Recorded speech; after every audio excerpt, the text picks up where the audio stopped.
আমাদের সকল প্রশাসন, আমি সবার অ্যাটেনশন চাচ্ছি। আমাদের বাসায় 3 বছর আগে এই 5ই আগস্ট যেভাবে আমার স্বাধীনতা কেড়ে নিয়েছিল, প্রকৃতি হিসেব রাখে মা। হ্যাঁ ভিউয়ার্স, 3 বছর আগে 5ই আগস্ট গ্রেপ্তার হয়েছিলেন পরিমণি।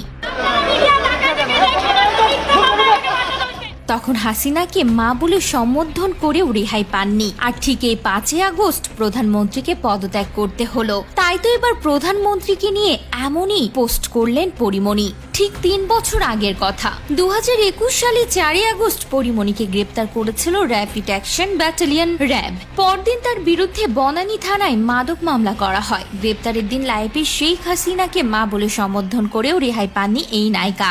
ওই মামলায় গত 5ই আগস্ট পরিমণিকে 4 দিনের রিমান্ডে পাঠান আদালত। সেই 5 আগস্টের কথা ভোলেননি এই নায়িকা। কোটা সংস্কার আন্দোলন থেকে শুরু করে সরকার পতনের এক দফা দাবিতে শেষ পর্যন্ত ক্ষমতা ছাড়তে